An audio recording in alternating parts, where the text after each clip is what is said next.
Nuestro columnista Ricardo Guaguat, arquitecto académico de la Universidad Católica y director del campus creativo de la UNAP, no solo apoya el tren Santiago-Valparaíso, sino que además tiene grandes ideas para el desarrollo de la zona que podrían ir de la mano de este tren. Ricardo, muy buenas tardes. Muy bienvenido. Bien, ¿y tú?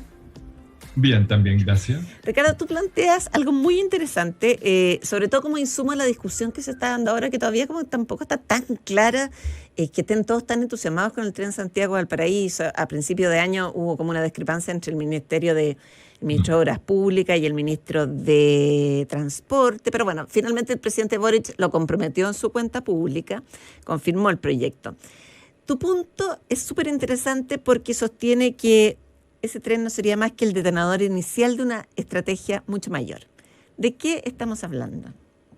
Mira, el asunto es que creo que me parece que hay poca discrepancia hasta donde yo entiendo a estas alturas. Yo creo que están todos los ministerios y los ministros bastante alineados detrás de, claro, además de una declaración del presidente. Ahora otra cosa es que la cuestión se materialice, porque intenciones de materializarlo ha habido a lo largo del tiempo muchas veces.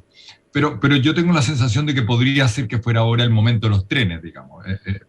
Ahora, ¿qué es lo que estoy tratando de plantear en esa columna? Que el tren es solamente el hilo conductor, la columna vertebral sobre la cual se tiene que apoyar una estrategia que es mucho más que solo un tren. Es una gran visión geopolítica, una estrategia geopolítica de imaginar la capital de Chile no como una ciudad mediterránea a una cierta cantidad de kilómetros del mar, sino que como un corredor que tiene dos polos, Santiago y Valparaíso, ambos con méritos más que suficientes y muy distintos, una ciudad-puerto, patrimonio de la humanidad, etcétera, la capital que reúne el 40% de la población del país, con este corredor central, con todas las actividades, todas las oportunidades que un tren como este genera. Oportunidades de inversión, oportunidades de vivienda, oportunidades de equipamiento de otra escala, etcétera, sabiendo que estos dos polos van a quedar a una distancia muy próxima una de la otra. Entonces, lo que de alguna manera sostengo, Constanza, es que no hay que verlo como un tren, hay que verlo como esta estrategia geopolítica de escala mayor que se apoya en un tren, pero además tiene una operación de suelo que es clave. Uh-huh. En tu columna, que es tu columna que publicaste hoy día en el diario La Tercera, tú citas el ejemplo del proyecto francés que se llama Seine Métropole, que fue liderado por el urbanista Antoine Grumbach, que busca unir una cosa similar, o sea, busca unir París con el puerto de Le Havre. ¿En qué consiste ese proyecto? Mira, ese es un proyecto que surgió dentro del contexto de lo que se llamó el Grand Paris, que era una convocatoria internacional, año 2009 me parece que fue, en que el presidente Sarkozy llamó a un grupo, a 10 en realidad, grandes oficinas internacionales, no solo arquitectura, ingeniería, etcétera, para imaginar el futuro de la capital francesa.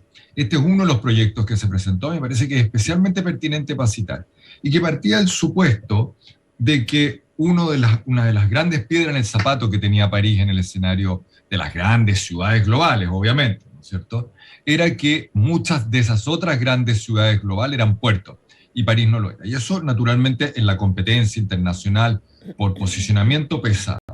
Y que lo que le correspondería a París, entonces, imaginar un crecimiento a modo de este mismo corredor, pero más largo porque son más distantes, con el puerto de Le Havre, entonces en el Atlántico. Este es un sueño muy antiguo que ya había mencionado Napoleón hace 200 años.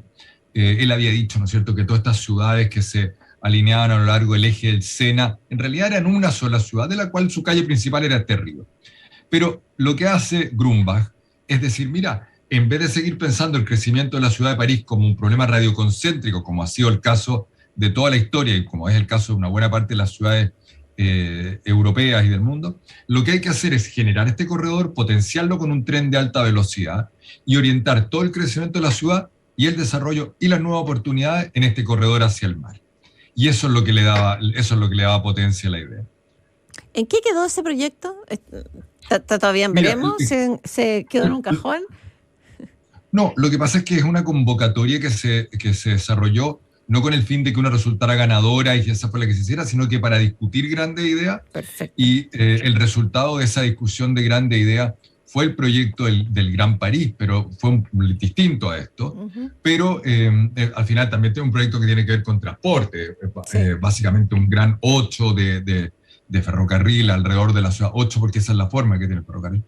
Pero sí se desarrolló un proyecto que se llama Seine Métropole, igual que este proyecto, pero en relación al puerto de Le Havre. Entonces, lo que ocurrió es que el proyecto se acotó, se desarrolló más bien en una zona, pero la razón para citarlo, Constanza, es básicamente porque lo que nosotros estamos discutiendo aquí en Chile hoy día tiene, digamos, puntos a favor, incluso por encima de lo que se discutió en ese caso en el contexto francés, entre otras cosas, porque las dos ciudades están mucho más próximas, cercano a la mitad de distancia.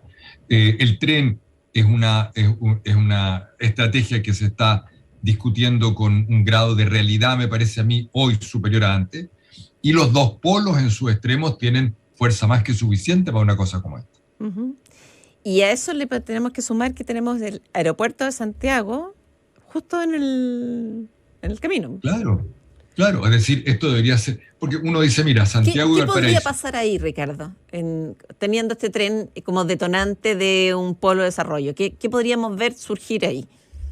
Podríamos ver que en cualquiera de las estaciones intermedias de este tren y alrededor de sus polos finales podrían ocurrir oportunidades de equipamiento turístico, por ejemplo, desarrollar cuestiones que tengan que ver con el patrimonio cultural de Valparaíso, el patrimonio de la humanidad de Valparaíso.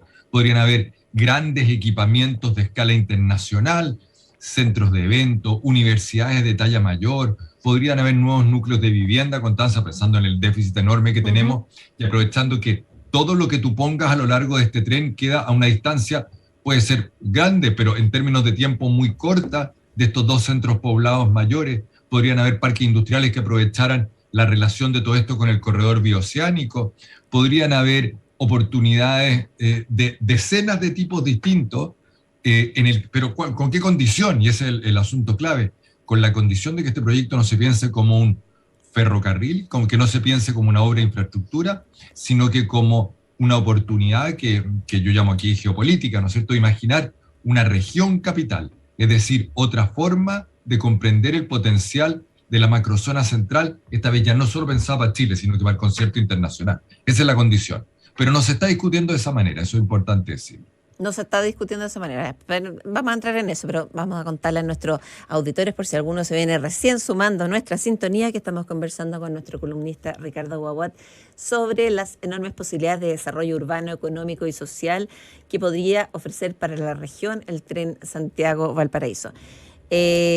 Ricardo, hace un par de semanas, también hablando de París, pero fue casualidad, tú hacías mucho foco en el tema de la planificación a largo plazo, ¿no es cierto? Como una política pública a emular respecto de lo que hacen los franceses con su ciudad, en particular con el crecimiento de París.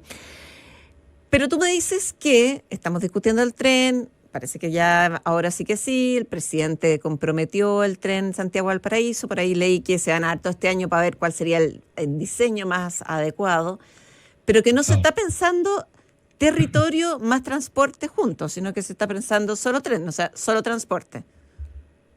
Mira, es que somos bien duros de cabeza en eso de pensar esto, incluso la forma de evaluación así lo considera, pensar esto como una obra de infraestructura de transporte por un lado o un problema de planificación de suelo por otro. No porque este gobierno, ni estos ministros, ni estas instituciones, ni estos ministerios lo piensen así, sino que porque nuestra institucionalidad nos mueve para allá. Pero resulta que este es el caso perfecto, Constanza, de una oportunidad de pensar las dos cosas en su conjunto. Ese es el verdadero valor de un proyecto como este. No se trata solo de mover personas entre Santiago y Valparaíso y viceversa. Se trata de imaginar todas las oportunidades que esta cuestión tendría a partir de la obra y la infraestructura. Me dio un poco de pudor citar un ejemplo parisino en dos de nuestras conversaciones consecutivas, pero la verdad, bueno, dejando fuera una obvia inclinación natural hacia la ciudad donde estudié, etcétera, también tiene que ver con ciertas cuestiones que vale la pena citar, como por ejemplo una capacidad de planificación a largo plazo, una manera de entender el proyecto urbano, una lógica que sí piensa el transporte al mismo tiempo que el suelo. Esa es la razón por la cual aparecen este tipo de cuestiones en ciertos referentes, no solo en el contexto parisino ni francés. europeo, australiano, en muchas ciudades de Estados Unidos. Uno tiene que mirar dónde se están haciendo las cosas de forma interesante para traerlas a colación. A ti te dio un poco de pudor y yo te respondí que no había que tener pudor para hablar de la mejor ciudad del mundo. Así que yo te autoricé. Ricardo Huaguat, frivolidad aparte, mil gracias, súper interesante punto de vista. Ojalá logres tú o un grupo de urbanistas tan comprometidos con la ciudad como tú poder escalar esta idea a nivel de autoridades, a ver si la toman. Y planificar territorio y suelo a la par. Tiene incluso, Constanza, para terminar solamente, incluso una cuestión que tiene que ver con la forma de evaluación de proyectos. Si tú lo evalúas solo desde el punto de transporte es una lógica, pero si lo evalúas como las oportunidades de desarrollo y de suelos que surgen a lo largo de eso, y si esas oportunidades están bien pensadas y planificadas, evidentemente es distinto. Y otra es la rentabilidad social también, que es lo que más pesa al final para este proyecto tan caros como son los trenes. Mil gracias, Ricardo Huaguat, un gran abrazo, nos vemos en 15 días más. Igual para ti. Que estés muy bien.